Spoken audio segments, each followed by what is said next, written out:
So, a couple of years ago, I wanted to create a D&D world. Not just any D&D world. D&D world that me and my players could play in for a long time. And it took a lot of thought. Everybody who plays a tabletop RPG eventually wants to come up with their own D&D world.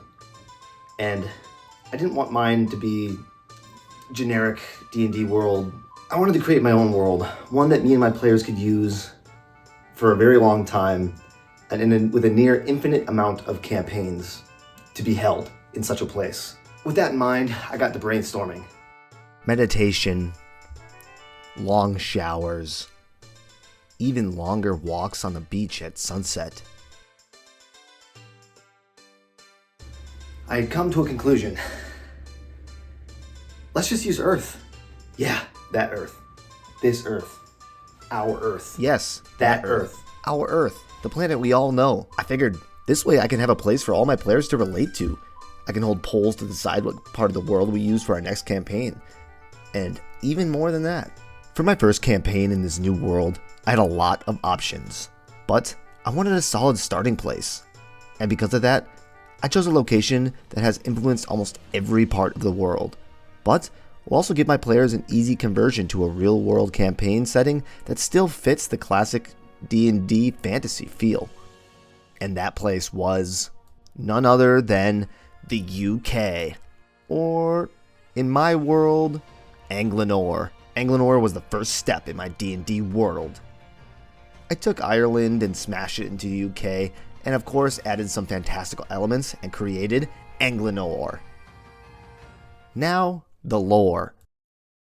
Angllanor was created by Brythonius, a creator god, and within Angllanor, Brythonius created a pantheon of sorts. There is Lupus Rex, the forest god, Equispector, the god of the hills, but also transfers the dead to the afterlife, Tyrannus, the mountain god, Elevantia, the sky god, and Ardeotis, the god of skills. The power of these gods influence the environment and the life around them, creating their own subspecies of sorts. Lupus Rex's influence created the Sylvanthrope, a small, childlike forest creature that wears a wooden mask that resembles that of a forest creature. They all have the innate ability to turn into trees. Equispector's influence created the Skelequines, humanoid skeletal creatures with a horse head, each one with a shadow-like energy in their chest cavity that they can change into any shape. Tyrannus created the Wormkin, living deep underground. The Wormkin take whatever scraps that have been tossed down from the dwarven society above. They treat metal as precious, since they have no ability to process it, and they eat rocks. Elevantia created the Summit Folk, tall, thin, humanoid beings that have pale white skin and eyes that resemble space. They all have wings, but they aren't very good for long flight. However, they have the ability to lock themselves in the air, making Summit Folk completely stable in the skies. Ardeotis' influence created the Craftsmards, little wooden golem-like creatures that if asked to make something, as long as the materials are present, it will in fact make the requested item. Not long after this, Brythonius left Angllanor, which, then a lesser creator god, came from somewhere else on the planet, known as Zephyrion. Zephyrion came to Angllanor and made their own pantheon.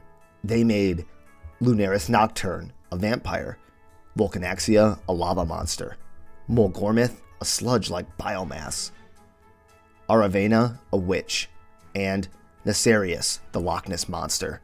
As you can see, the two separate pantheons exist in Angllanor, but they didn't really coexist, to say the least. During the creation of Angllanor, a particular god asked Brythonius to hide them somewhere deep within the land, and after a long time passed, the hidden god became forgotten. However, there was another that knew, and that was Zephyrion. Zephyrion took all the remaining gods of Angllanor and forced them to a contract that would change their lives forever. See, the hidden god wasn't just your average powerful god. No, it was none other than Vasatana, the god of wishes. Though, due to the state Vasatana was in, there was a limit to their power. Vasatana could only grant wishes to those who accepted their deal, and the deal was, if you have a desire, I shall grant it. However, you must also forever be of use to others if they desire. This would make anyone who had Vasatana grant them a wish become what was later dubbed an Angllanor weapon. Zephyrion had forced every god in Angllanor to become an Angllanor weapon, but there is a catch. One isn't always an Angllanor weapon.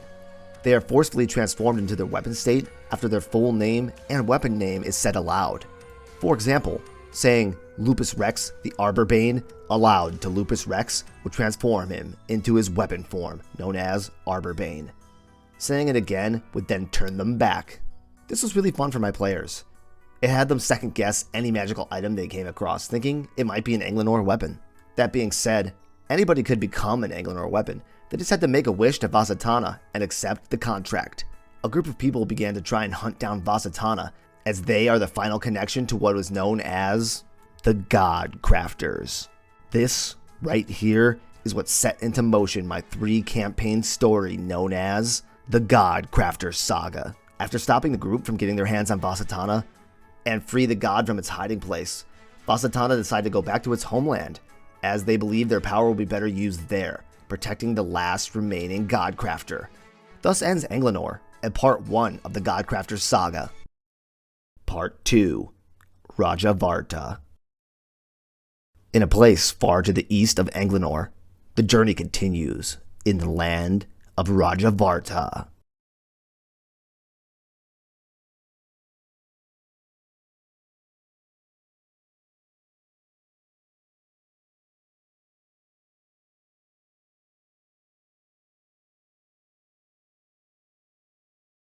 If it isn't obvious, Raja Varta is based on India. I've always been fascinated by Indian culture and how diverse it is. It also takes some of Pakistan, Bangladesh, Nepal, Bhutan, and forms it into one total region known as Raja Varta.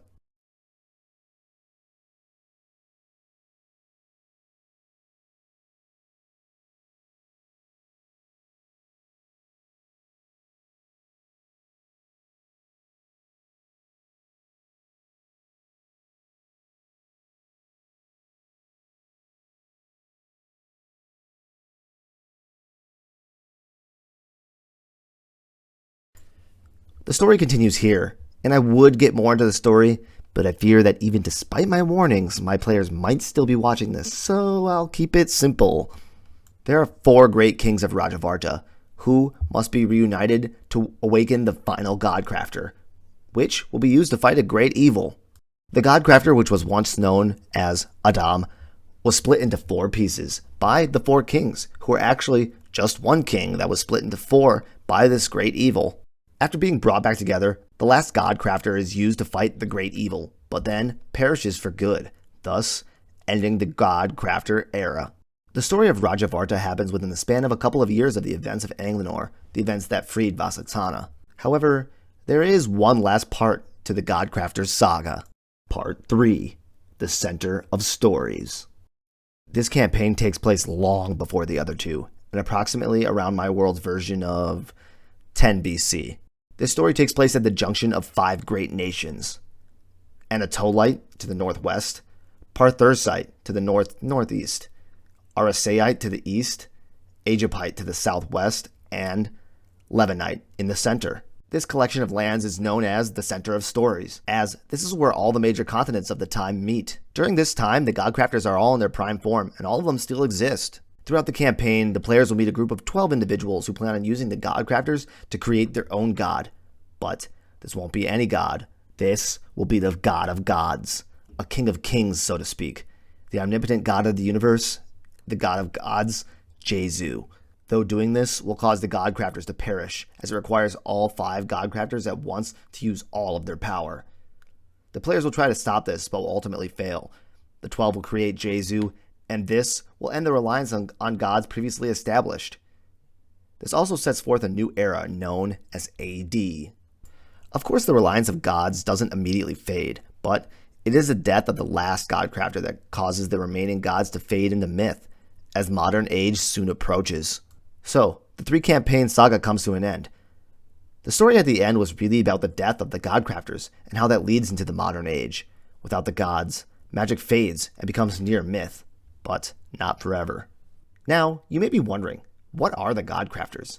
Well, during the Center of Stories, they go by the names Adam, the humanoid, Dag Godal, the fish, Aket, the lion, Neshuv, the eagle, and Akupara, the turtle. But these weren't their original names. In fact, let's go back Back to the beginning, back when the Godcrafters were first made. Approximately 10,000 years ago, human civilization became so advanced, they decided to create gods to be their slaves. This long ago, humans looked different. They had a pinkish band that went across their forehead and bright yellow eyes. What these ancient humans discovered that made them so powerful was something they called the Mother Knowledge. This was an object that recorded and transferred knowledge to all the people in the world. Once something was learned, any human could access that information at an instant at any time and any place on the planet. If you wanted to make a wheel, for example, as long as someone had learned how to make a wheel, everyone going forward knows how to make a wheel.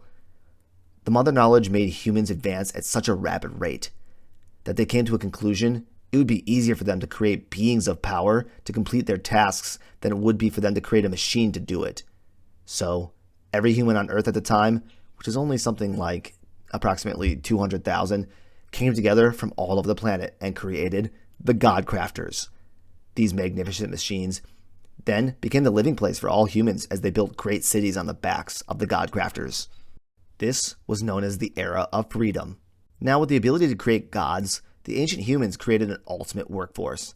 However, it didn't last. After thousands of years of being slaves to the ancient humans, the gods, with their innate abilities, decided to revolt, with one god in particular leading the rebellion.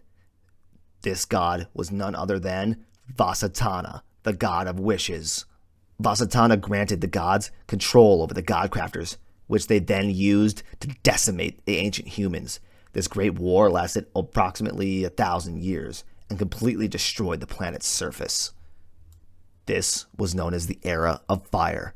After the planet had bounced back, with the gods now on top, they guided the new humans, the modern-day humans, into a new age. This was known as the Era of Gods. Now, we're back to the center of stories, followed by Angllanor, then Varta, and eventually the modern day. But who knows? Maybe the modern humans will develop a technology that will change their future. Well, that is my world, or rather our world. If any of you out there want to use this concept for yourself, I'm more than happy to share ideas with others. That won't be all for my world either. My players already did a side campaign in the land of Nibuji, which is based on Japan. And we plan to do many other side campaigns, not to mention whatever stories I have planned for after the Godcrafters saga. I know this isn't my usual video, as I normally make Pokemon videos, which you can expect next. But just like always, keep those running shoes on, trainers. Or maybe in this case, since it's D&D, keep those dice rolling, players.